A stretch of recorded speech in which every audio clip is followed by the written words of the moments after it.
Good news, Hyderabad ORR కి అతి చేరువలో villas APR projects.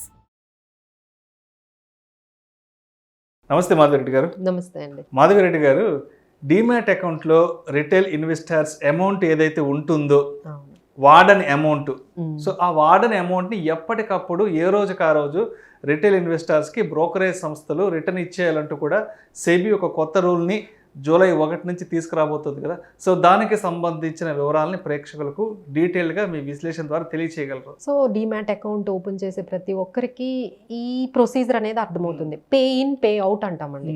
Pay in అంటే ఏంటంటే మనం ముందు డీమ్యాట్ అకౌంట్ ఓపెన్ చేయగానే మన ఫండ్స్ని కొన్ని మన బ్యాంక్ అకౌంట్ నుంచి డీమ్యాట్ అకౌంట్కి ట్రాన్స్ఫర్ చేస్తాం. ట్రాన్స్ఫర్ చేసిన తర్వాత ఆ అమౌంట్కి తగ్గట్టుగా మనం స్టాక్స్ కొనుక్కోవడం కానీ లేకపోతే ఫ్యూచర్స్ ఆప్షన్స్లో చేయటం కానీ ముందైతే మన బ్యాంక్ అకౌంట్ నుంచి డీమ్యాట్ అకౌంట్కి కొంత అమౌంట్ ట్రాన్స్ఫర్ చేస్తాం.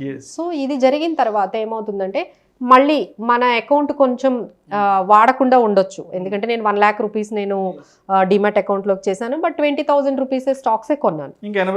ఇంకా బ్యాలెన్స్ నా డీమ్యాట్ అకౌంట్లో ఉంది.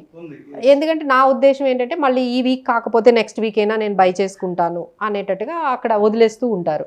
కొంతమంది అయితే అసలు అన్యూజ్డ్గా చాలా ఇయర్స్ వదిలేసిన వాళ్ళు ఉంటారు వాడకుండా. కొంతమంది మంత్స్ వరకు కూడా ఆ అమౌంట్ని పట్టించుకోకుండా ఉన్న వాళ్ళు ఉంటారు. సో ఇలా ఉండడం వల్ల ఏమవుతుందంటే మిస్యూజ్ అవుతుంది, ఈ ఫండ్స్ మిస్యూజ్ అవుతున్నాయని చెప్పేసి సెబీ బ్రోకర్స్ అందరికీ కూడా ఎప్పటి నుంచో ఈ ఫండ్ సెటిల్మెంట్ అంటారు.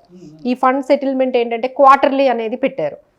క్వార్టర్లీ అంటే ఏంటి, ఎవ్రీ క్వార్టర్కి ఏవైతే అమౌంట్స్ అన్యూజ్డ్ అమౌంట్ ఉండిపోయాయో, మీరు వాడకుండా మీ డీమ్యాట్ అకౌంట్లో ఉండిపోయాయో పే అవుట్ అంటారు. పే అవుట్ చేయగానే ఏమవుతుంది, ఆ ఫండ్స్ అన్నీ కూడా మీ బ్యాంక్ అకౌంట్ ఏదైతే ఆ లింక్డ్ బ్యాంక్ అకౌంట్ ఉంటుందో రీఫండ్కి మళ్ళీ మన బ్యాంక్ అకౌంట్కి వచ్చేస్తాయి. మీరే అందరూ చాలా వరకు అబ్జర్వ్ చేసే ఉండొచ్చు, మీకు సడన్గా ఒక క్రెడిట్ వస్తుంది. ఏంటి ఎక్కడి నుంచి వచ్చింది అనేది. సో ఆ క్రెడిట్ ఎక్కడి నుంచి వచ్చిందంటే మీ డీమ్యాట్ అకౌంట్ మీ బ్రోకర్ మీ బ్యాంక్ అకౌంట్కి ట్రాన్స్ఫర్ చేస్తారు. అది మనకి ఇమీడియట్గా మెసేజ్ కూడా వస్తుంది. సో ఇది ఏంటంటే క్వార్టర్లీ జరిగేది. ఇప్పుడు సెబీ ఏం చేస్తుందంటే డైలీ సెటిల్మెంట్ చేసేయాలి. అంటే ఇంకా అలాంటి అన్యూజ్డ్ ఫండ్స్ డీమ్యాట్ అకౌంట్లో ఉండకూడదు. అంటే మళ్ళీ మనం బై చేసినప్పుడల్లా మళ్ళీ అకౌంట్లోకి ఫ్రెష్గా మనం ట్రాన్స్ఫర్ చేయాల్సి ఉంటుంది. సో ఏ రోజుకి ఆ రోజు daily settlement demat account add చేసుకుని ఆ రోజుకి ఆ రోజు స్టాక్స్ కొనుక్కోవడం అలా మనకి ఎందుకు అంటే it's only to protect the investors అండి. ఇప్పుడు సెబీ నుంచి వాళ్ళు ఇటువంటి రూల్స్ అన్ని తీసుకొస్తున్నారంటే just to protect the investors. ఎందుకంటే చాలా మంది బ్రోకర్స్ ఈ ఫండ్స్ మిస్యూజ్ అనేది ఎవరైతే ఈ ఇన్వెస్టర్స్ ఉన్నారో వాళ్ళ ఫండ్స్ని బాగా మిస్యూజ్ చేస్తున్నారు. వాళ్ళకి తెలియకుండా వాళ్ళకి తెలుసో ట్రేడింగ్లు చేయటం కానీ లేకపోతే ఫండ్స్ని ఇంకొక రకంగా వేరే అవసరాలకు డైవర్సిఫై చేస్తుంటారు చేయటం కానీ ఇలాంటివి జరుగుతున్నాయని చెప్పి ముందు క్వార్టర్లీ అన్నారు, ఇప్పుడు డైలీ అన్నారు. బట్ డైలీ అనేది కొంచెం అయితే ఇబ్బందిగా కూడా ఉండొచ్చండి ఇన్వెస్టర్స్కి.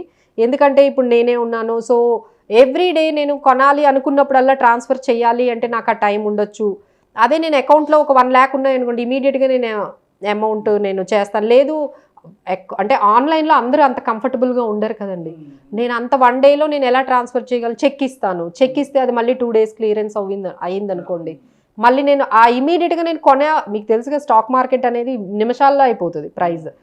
నేను ఆ టైంలో మళ్ళీ నేను ఈ ఫండ్స్ ట్రాన్స్ఫర్ చేసుకొని ఇవి చూసుకొని నా చెక్ క్లియరెన్స్ చూసుకొని మధ్యలో సాటర్డే వచ్చింది అనుకోండి, ఇంకొంచెం డిలే అవుతుంది. ఐ థింక్ 2 వర్షన్స్ ఉన్నాయండి. Let's see how they will see this conditions. ఇవన్నీ ఎంతవరకు ప్రాక్టికల్గా ఉంటాయి. ఇంకా స్టాక్ బ్రోకర్స్ గురించి అయితే చెప్పవసరం లేదు. I think there is a huge like అంటే ఎగెనిస్ట్గా ఉండొచ్చు ఈ పర్టికులర్ ఈ కొత్త పాలసీతో. సో ఇన్వెస్టర్స్కి అయితే డెఫినెట్గా కొంచెం ఇబ్బందిగా ఉంటుంది. ఎవరైతే ఇంత తొందరగా ఆన్లైన్ ట్రేడింగ్ కానీ ఆన్లైన్ అకౌంట్ ట్రాన్స్ఫర్స్తో కంఫర్టబుల్గా లేని వాళ్ళకి ఇది కొంచెం కష్టమేనండి ఈ డైలీ సెటిల్మెంట్ అనేది. So I think will have to wait and watch దీన్ని ఏ విధంగా ఇన్వెస్టర్స్ బ్రోకరేజ్ హౌసెస్ ఎలా వాళ్ళు రిసీవ్ చేసుకుంటారో చూడాలి. Thank you so much Madhavi.